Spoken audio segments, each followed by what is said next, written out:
Que tal alcançar um público apaixonado por pets? Esta é a sua chance.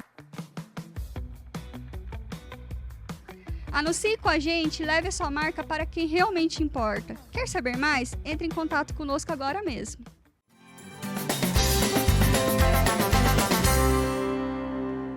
Olá, pessoal, sejam bem-vindos a mais um podcast. E hoje nós vamos falar de um tema que ele é polêmico, difícil, que acontece com muitas pessoas, que é sobre erro médico veterinário. Muita gente passa por isso, muita gente tem dúvida, até eu mesma tenho dúvidas, porque nunca se sabe. E sem mais delongas, vou chamar já a minha convidada aqui, que é a Mariana, advogada, especialista também em direito dos animais, e ela vai falar um pouquinho com a gente hoje sobre esse tema que eu tenho certeza que é muito importante para todos nós, não é isso, Mariana? Muito obrigada por ter aceitado o meu convite. É um prazer estar aqui. Bom, esse tema, erro médico veterinário, é um dos que mais aparece para mim no meu escritório. Infelizmente, é muito comum o erro médico veterinário. E isso traz grande sofrimento para os tutores, ou traz sequelas, complicações do tratamento e muitas vezes a morte do animal. É verdade, né? A gente vê muito isso acontecendo. E cada dia que passa parece que tá mais comum, mas a gente vai conversar um pouquinho sobre isso. Mas conta um pouquinho sobre você, como que você entrou nesse mundo, como que você também escolheu trabalhar com os animais. Conta um pouquinho da sua história, quantos bichos aí você já teve, já tem, enfim. Eu sou de São Paulo e me formei em São Paulo e vim para cá assim que eu me formei, porque eu adorei a cidade. Vim visitar, adorei a cidade. E vim morar, meu marido tinha um gato. E para esse gato não ficar sozinho, eu decidi adotar mais um. Aí eu conheci a ONG Beco da Esperança. E comecei a ajudá-los na parte jurídica. Tanto maus tratos, termos de adoção, quanto problemas cíveis também, cobrança, alguma coisa assim. De qualquer forma, isso foi em 2008. Desde então, eu tenho trabalhado junto com essa ONG. E alguns anos atrás, começaram a surgir demandas de clientes que procuravam um especialista em direito animal. E aí eu fui entrando cada vez mais nessa área. Adoro bicho, nunca fiquei sem bicho, desde que eu tenho 5 anos de idade. O máximo que eu já tive em casa foram 7. E hoje eu tô com 3 e pretendo voltar a 7 de novo. Mas é tudo gato? Não, gato e cachorro. Como que é o nome dos seus bebês? Bom, quando eu tinha 7, é a Beth, a Melinda, a Magali, o Tico, o Haroldo, o Marvin e o Boris. Olha, você tem quase um xará, Darwin. Que aqui a gente tem o Darwin, mas tem gente que chama ele de Marvin. As pessoas confundem. E aí você pretende voltar até 7 de novo?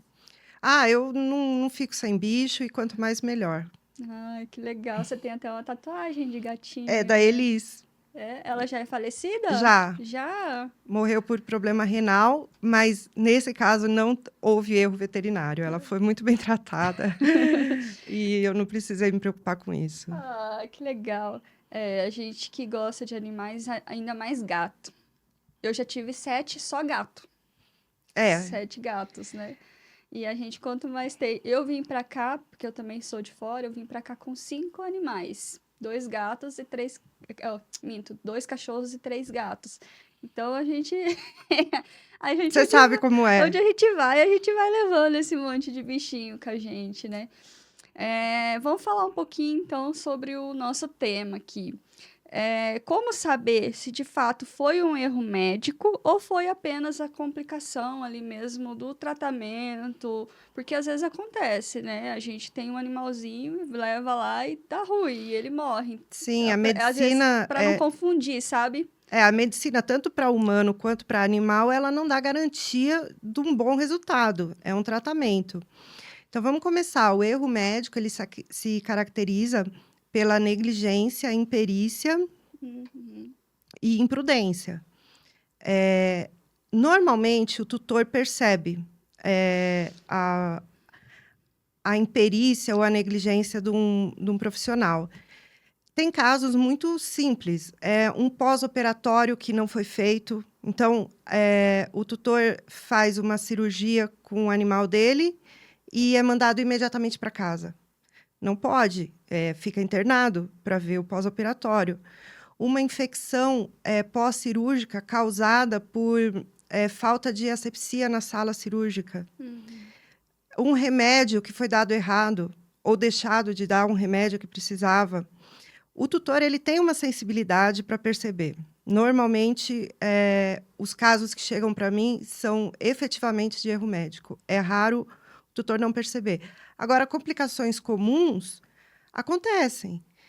E, na dúvida, consultar uma segunda opinião de outro profissional. Ele pode dizer que o protocolo seguido para o tratamento foi correto ou pode apontar falhas, inclusive na medicação. Falar essa medicação não deveria ter sido dada.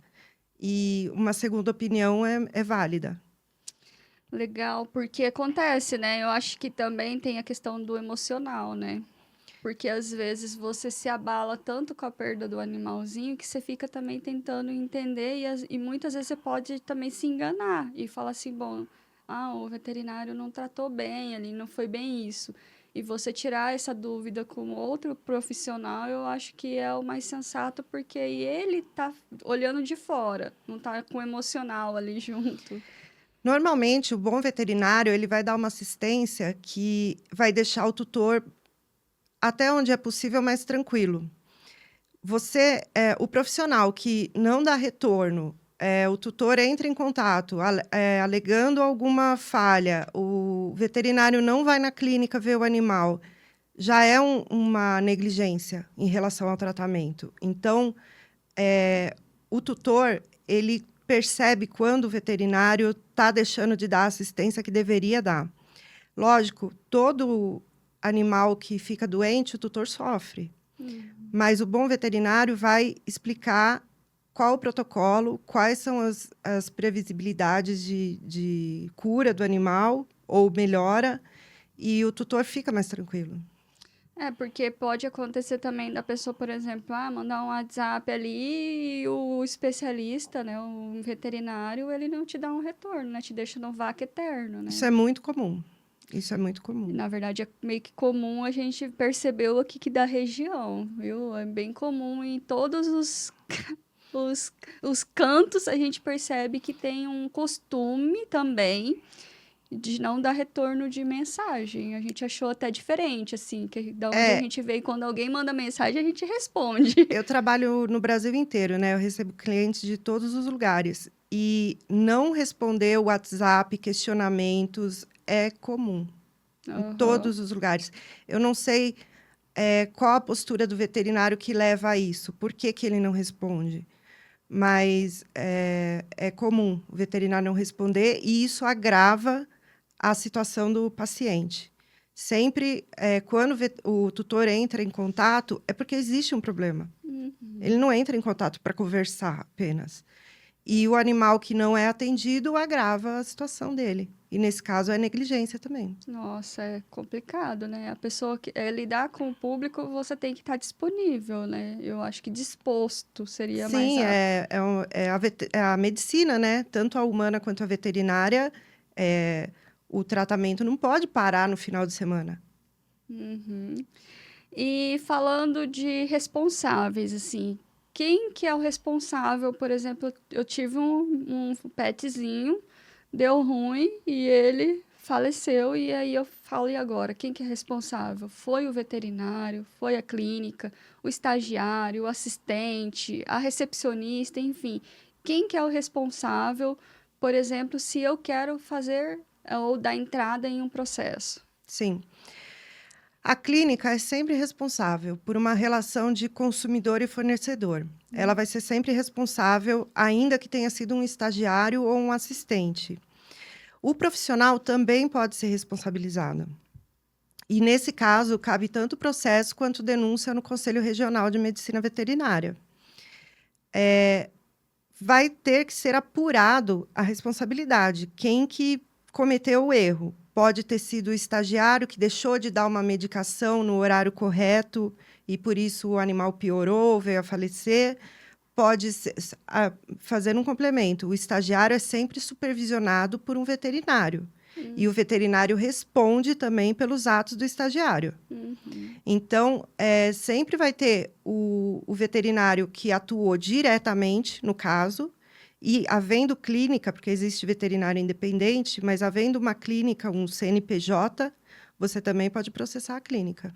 Mesmo naqueles casos, por exemplo, que aqui tem, né? Até aconteceu comigo, né? Eu fui levar minha gatinha para fazer uma cirurgia e era um espaço compartilhado, onde o veterinário ele ia lá e só fazia o procedimento. Esse espaço, ele também é responsável. Também é responsável, tendo em vista o Código de Defesa do Consumidor. Todos os fornecedores de prestação de serviço elencados na cadeia, vamos dizer, a cadeia produtiva, tudo que foi feito em relação ao gato, todos são responsáveis. A clínica, no seu caso, vai alegar que ela só aluga o espaço, que é isso que acontece, eles alugam o centro cirúrgico. Só que ela também vai ser responsável de acordo com o Código de Defesa do Consumidor. Legal. É bom a gente saber, porque acontece, né? Que nem aconteceu. Eu nunca tinha ido, foi a primeira vez, até achei uma modalidade diferente, né? Eu nunca nem ouvi falar, na verdade. E aí eu cheguei lá, era um espaço compartilhado onde eles alugavam para os profissionais. Então tinha diversos lá. Espaço excelente, gostei, tudo, mas eu nunca tinha visto. Achei até interessante, assim, a modalidade, né? E aí acontece, né? Por exemplo, deu BO, meu bichinho morreu. E às vezes o emocional ele fala mais alto. Eu posso ir lá na internet, aí tem os grupos, tanto de redes sociais, quanto também, né, de WhatsApp, enfim. Ou até o Google, no avaliação do estabelecimento. Avaliação também do estabelecimento. Eu posso ir lá e escrachar tudo, falar tudo o que eu tô pensando, o que eu tô sentindo, o que aconteceu com o meu bichinho, como é que funciona isso? Não, não pode. O que você pode fazer é um relato praticamente técnico de tudo o que aconteceu e colocar a sua insatisfação. Falar, eu acho que meu animal sofreu erro médico. Ou seja, se tiver um caráter informativo, para você simplesmente informar para outros consumidores o que aconteceu e relatar o seu caso, você pode. Não vai gerar uma ação de dano moral contra você. Porque o estabelecimento ele pode processar por dano moral. Agora, se você usar palavras pejorativas, xingar o estabelecimento ou os profissionais, de modo a afetar a honra deles, aí você já extrapolou a sua liberdade de expressão. E provavelmente o veterinário ou o estabelecimento vai processar pedindo danos morais e a retirada do post e também a retratação. Mas aí, esse tipo de informativo pode ser em qualquer lugar? Pode ser em qualquer lugar. Pode ser, tá. É porque eu pensei que às vezes pudesse, por exemplo, só ser lá no Google ou na página, né? Porque a página da... Por exemplo, uma clínica tem uma página e lá você pode colocar as recomendações e tal. Sim, você pode fazer em qualquer lugar. Você pode deixar público o que aconteceu. E pode ser em qualquer lugar. Na prática, o estabelecimento vai se sentir incomodado, mesmo com um relato informativo, e pode vir a entrar com uma ação. Mas ele não tem razão. Não tem fundamento jurídico para essa ação. Mas se você não quer se incomodar, é melhor não postar nada, para não ter incômodo. Agora, se você sente que falar sobre aquilo vai te dar um senso de justiça, então fale. Porque não tem problema perante a legislação. Nesse caso, então, a gente tem que procurar um especialista, procurar uma orientação, porque, de fato, eu acredito que a gente tem que estar bem informado antes de falar alguma coisa. Mas também entendo que o tutor, às vezes, ainda mais quando lida com a morte, às vezes ele tá tão abalado emocionalmente que o falar e o desabafar é um modo de você também superar o luto ali, a perda, né? Ah, você tem razão. E ainda o tutor ele pensa o seguinte: eu vou falar o que aconteceu para que outros tutores não passem pelo mesmo que eu passei. Evitem essa clínica. Essa clínica tem maus veterinários. Então também tem esse caráter. O tutor pensa nisso. Ele fala: eu não quero que aconteça com mais ninguém o que aconteceu comigo. E isso é uma justificativa bastante razoável para você fazer um relato. Mas o melhor é procurar um advogado antes de qualquer coisa. E, às vezes, numa consulta, você consegue orientação.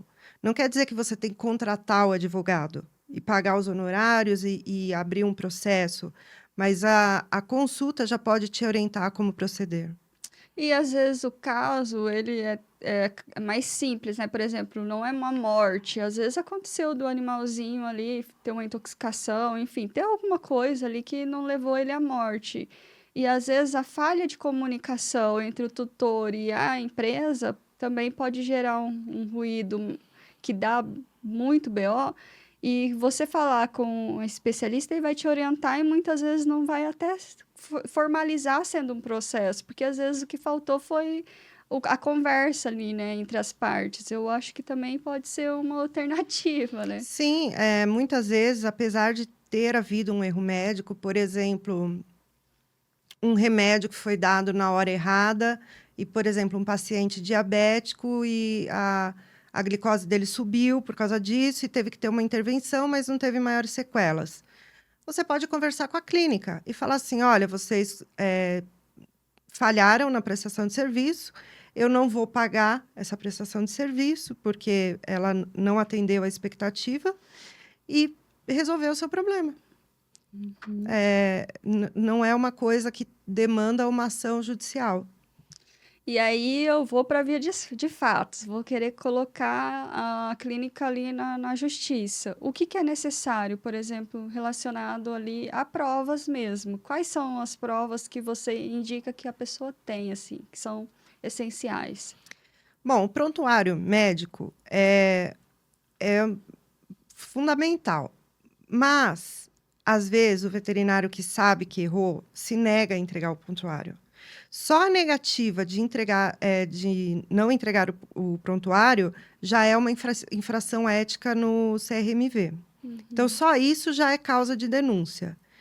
E você pode notificar o veterinário falando que ou ele entrega o prontuário ou vai sofrer as sanções cabíveis.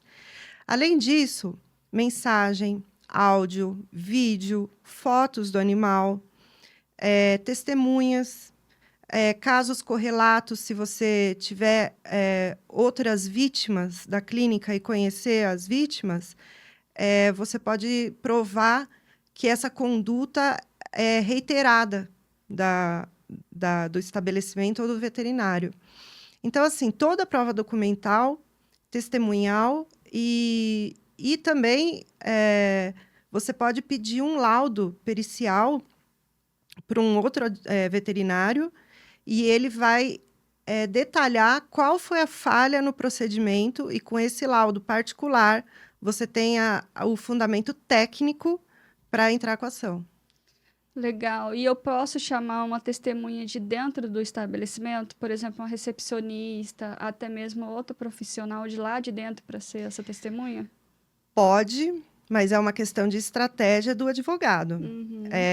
Tem que ver se essa testemunha vai ser parcial ou não. Porque, às vezes, por medo de perder o emprego, ela não vai falar nada que te ajude.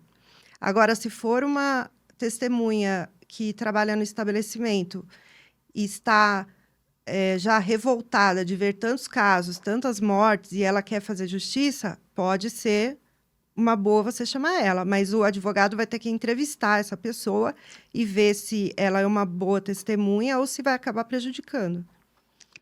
Porque às vezes acontece, né? O profissional, ele tá ali dentro, ele tá vendo as coisas acontecerem. Eu já ouvi, por exemplo, de banho e tosa, pessoas que já trabalharam em X empresa, chegar e falar assim, olha, eu via isso acontecendo lá dentro. Por isso que eu saí fora e até resolvi montar o meu, né? Então, acontece.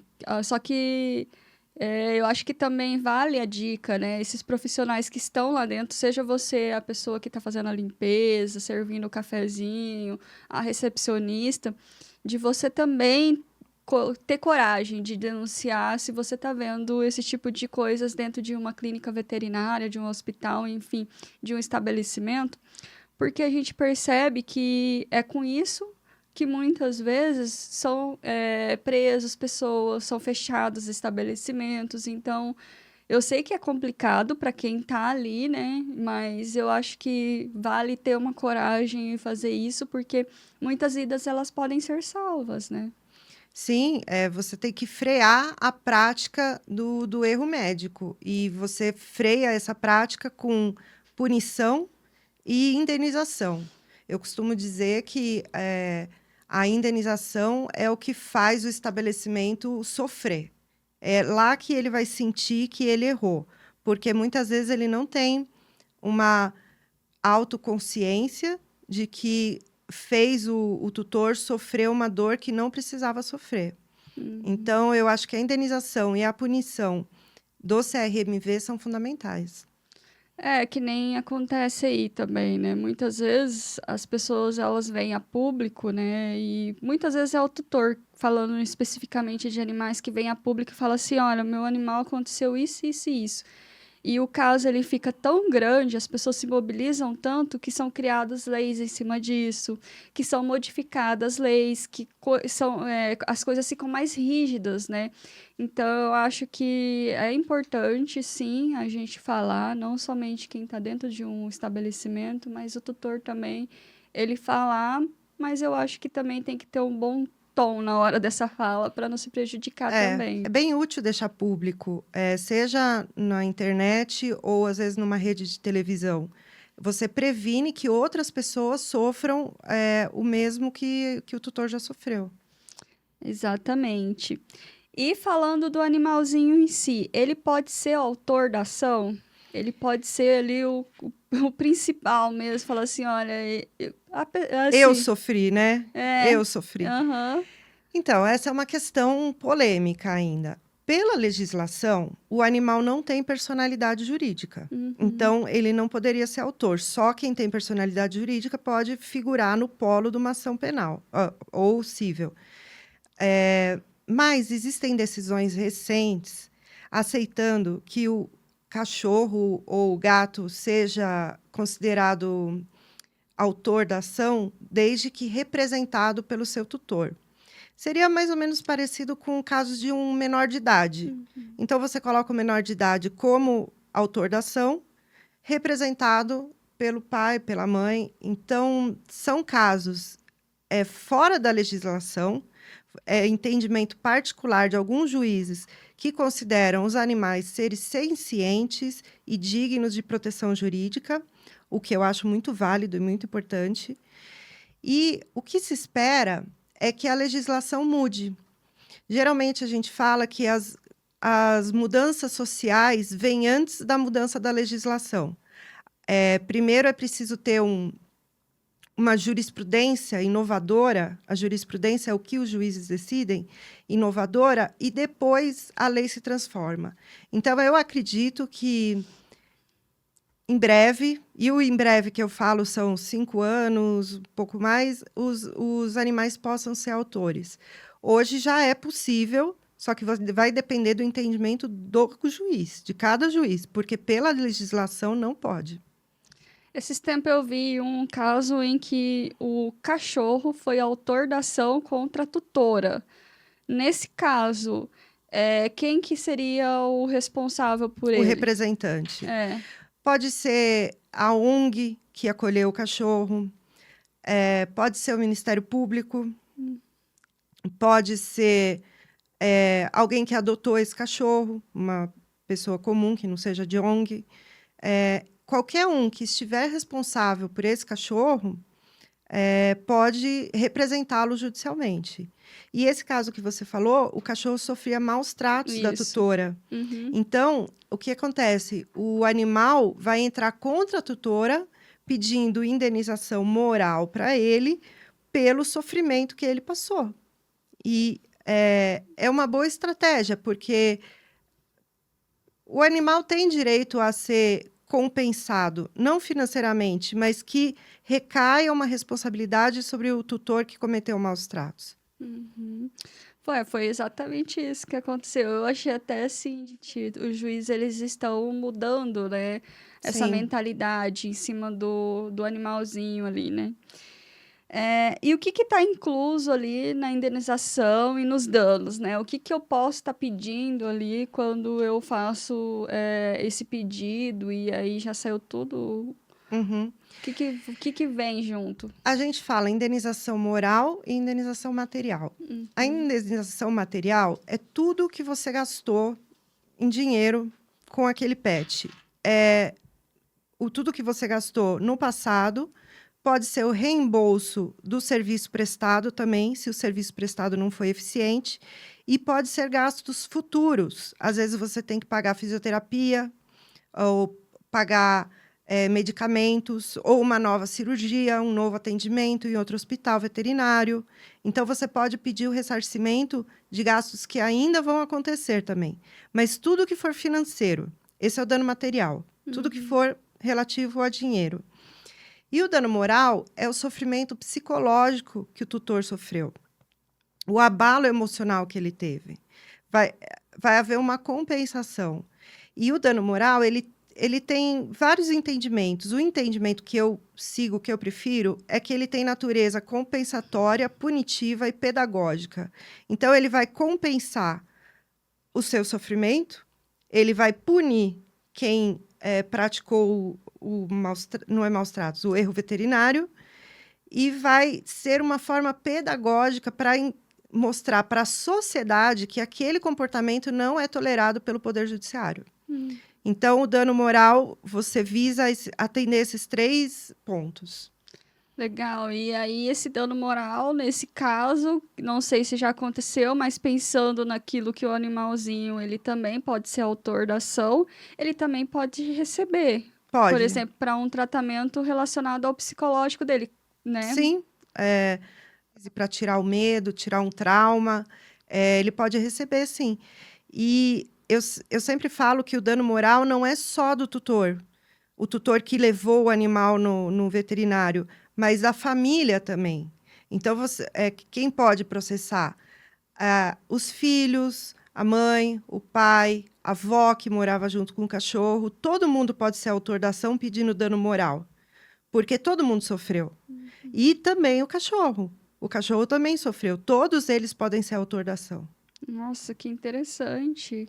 É complexo, mas é interessante a gente estar aprendendo sobre isso, porque a gente fica analisando aí, e na hora que acontece, a pessoa ela meio que perde o chão, então ela não sabe o que ela faz, qual a atitude ela tomar, né? Então eu acho que você está esclarecendo muito aqui pra gente, fico muito feliz. Voltando a falar sobre as provas, você me lembrou uma coisa que a pessoa realmente perde o chão, o animal é um membro da família hoje. A necrópsia do animal, muito importante fazer. Não é um documento imprescindível, se não tiver, dá para entrar com ação, mas ele vai dizer qual a causa da morte do animal. Se há um medicamento que foi administrado numa dose letal, ou se houve uma falha, esqueceu uma gase dentro do animal durante uma operação. Então, fazer a necrópsia é muito importante. E a necrópsia é após o falecimento. Ela tem um prazo que é possível fazer. E o que acontece? Clínicas veterinárias que percebem que elas cometeram um erro, elas falam para o tutor o seguinte: deixa que a gente resolve o corpinho do animal. E cremam, justamente para fugir da necrópsia. Então, o tutor, mesmo abalado, tem que falar assim: não, preserva o corpo dele até eu encontrar uma clínica que vai fazer necrópsia. E depois leva para a clínica ou a própria clínica vai buscar no veterinário. Esse sangue frio, assim, para fazer isso é importante. Normalmente, as pessoas sofrem, mas esquecem de fazer a necrópsia. Porque você vira e fala assim, bom, eu preciso... É que, na verdade, a morte, ela já está associada a um enterro, a um fim. Então, quando você já autoriza ali, ele vai fazer a cremação, você entende que finalizou ali a vida, de fato, do bichinho, né? Então, é muito complexo, né? Mas é importante essa informação para que a pessoa, na hora, ela fala, opa, ele tá querendo me induzir a fazer uma situação onde ele não tem a responsabilidade, né? Sim, ele quer apagar provas. É isso que ele quer Uhum. fazer. Nossa. E é possível entrar com processo sem ter um advogado? Então, existe o juizado especial cível, antigamente chamado de pequenas causas. Hoje é juizado especial. Você pode entrar sem advogado no juizado especial até 20 salários mínimos. Mas o juizado, ele é só para causas simples, que não sejam complexas. E causas que envolvem perícia são consideradas complexas. Então, o que você pode entrar no juizado especial sem advogado? Como eu falei, um medicamento mal administrado, foi dado numa hora errada, ou uma cirurgia que foi feita sem acompanhamento do anestesista. Não precisa perícia para isso, é só provar. No prontuário não vai estar o nome do anestesista, porque ele não estava lá, e você consegue provar. Não recomendo que o tutor vá sozinho, porque existem questões técnicas que o advogado sabe e o tutor não sabe. Mas, em último caso, eu recomendo que sim, processe, mesmo que no juizado especial, para que não fique impune e para que seja responsabilizado de alguma maneira o profissional que cometeu o erro. Agora, como eu disse, causas complexas, onde vai exigir perícia ou uma análise técnica, não podem ser levadas para o juizado especial. Legal. E o juizado especial, desculpa a minha ignorância, mas ele é feito de forma gratuita? Tem que fazer algum pagamento? Como é que funciona? Não tem custas. Para Uhum. você entrar na justiça, no tribunal comum, você paga custas judiciais, que não tem nada a ver com o honorário do advogado. É custa que o Poder Judiciário cobra para você entrar com a ação. Já o juizado especial não tem custas no primeiro grau. Só vai ter custas em grau de recurso, se eu entrar com recurso. Aí é uma opção do jurisdicionado. Então, não tem também honorários sucumbenciais. Honorários sucumbenciais é a parte que perde, paga de 10% a 20% do valor da ação para o advogado da outra parte. Uhum. Isso na justiça comum existe. Então, toda vez que você entra com uma ação, você tem que pensar quanto que você pagaria se você perdesse a ação, para fazer uma análise do custo-benefício financeiro. Agora, já no juizado especial, também não tem honorários sucumbenciais. Ou seja, a parte vai entrar e não precisa pagar nada. Uhum.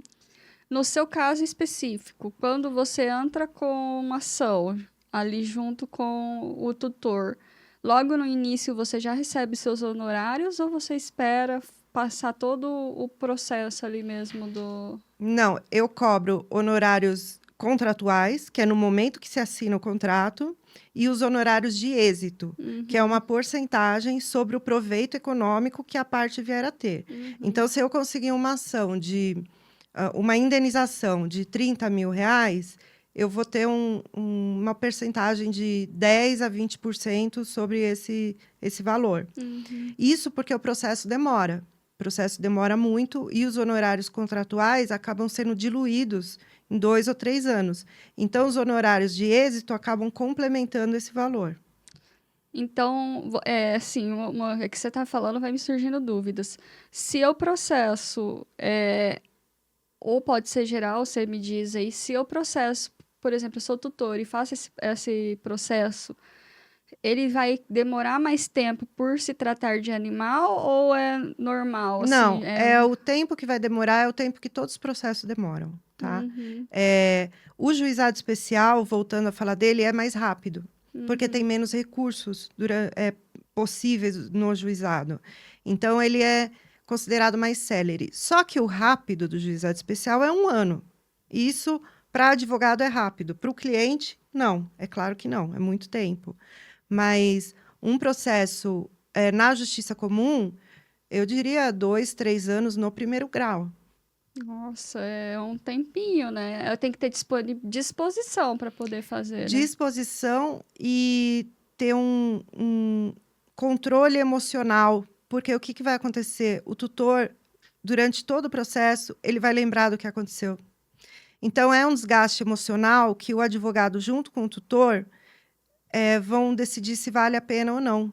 Já aconteceu clientes meus que vieram fazer uma consulta e a pessoa não tinha estrutura emocional para aguentar um processo. E eu falei para ele, olha, é melhor você se recuperar, esquecer isso. E a pessoa, assim, só chorava. Não, como que vai aguentar um processo, aguentar uma audiência onde tem testemunha, onde provavelmente o veterinário vai mentir, vai falar que a responsabilidade foi do tutor, que o tutor que agiu com negligência. Então, isso é uma coisa a considerar também, a estrutura emocional do tutor. Tem que tudo ser levado em conta, né? E eu acho importante, né, o profissional, no caso, também deixar isso claro, né? Uhum. É uma conversa ali logo no início, na primeira consulta, já falar, olha, todos os prós e os contras de você entrar contra uma ação, o que pode e o que não pode acontecer, né? Porque às vezes a pessoa ela vai com uma intenção e ele não é orientado, lá no meio, lá tá lá ele se descabelando, né? Ou muitas vezes até para sempre, né? Um abalo psicológico aí que a pessoa leva pro resto da vida, né? Então tudo tem que ser ponderado e levado em consideração, né? É verdade. E falando um pouquinho sobre histórias, assim, qual foi uma história, ou mais de uma, fica à vontade, que te marcou muito, que você fala assim, cara, isso aqui vale a pena eu contar para quem está nos ouvindo? Eu tenho um caso recente que a história é importante porque serve como alerta para outros tutores. O animal, um cachorro, foi fazer estava com um problema na pata, mancando, foi fazer o exame veterinário indicado pela clínica, em laboratório indicado pela clínica, e o resultado foi que era câncer no osso. E o procedimento correto para câncer no osso é a amputação da pata, para não se espalhar. Esse é o procedimento. Ou seja, foi indicada a amputação da pata. E logo depois seria feita a quimioterapia. A tutora, não satisfeita com o resultado da clínica, mesmo após a amputação, ela fez a amputação, ela pediu um reexame do material colhido e foi identificado que não havia câncer. Então, a pata foi amputada sem motivo. Entrou em contato comigo. Eu falei assim, vamos fazer um terceiro exame, porque tem que tem a decisão que tem câncer, outro que não tem câncer. Vamos fazer um terceiro em outro laboratório. Realmente não tinha câncer. Não tinha câncer, o cachorro foi operado, perdeu a pata, agora está fazendo fisioterapia, vai precisar de um molde de outra pata, uma prótese, que custa pelo menos R$5.000 uma prótese. E ficou com essa sequela para o resto da vida. Não tem volta. Ou seja, e ainda estava indicado a quimioterapia após. E a quimioterapia é um tratamento muito sofrido para o animal e para o humano também. Ou seja, além de amputar a pata, ainda iam submeter o cachorro a um tratamento muito pesado.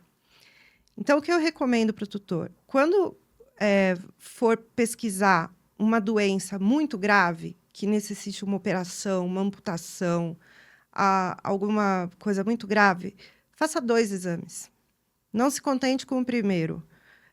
Ou procure uma segunda opinião. Porque existe erro de laboratório, existe erro de diagnóstico e é muito grave. A sequela não tem volta. Outra coisa, o hospital veterinário indicou a clínica. Ele falou, vai na clínica X, que lá eu recomendo. O exame veio errado. O hospital veterinário tem responsabilidade. Porque ele está naquela cadeia de fornecedor, ele indicou, ele deu referendo para a clínica, falando que aquela clínica ele confiava. Então, você pode processar a clínica e o laboratório.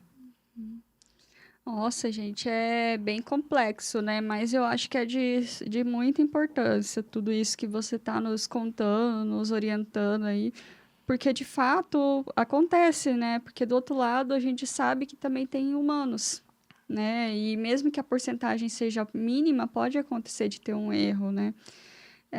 Me veio aqui na cabeça, né? Voltando ao assunto lá do início que você falou, que você ajuda uma ONG, que é a Beco da Esperança. Você ajuda essa ONG com forma jurídica mesmo, é isso?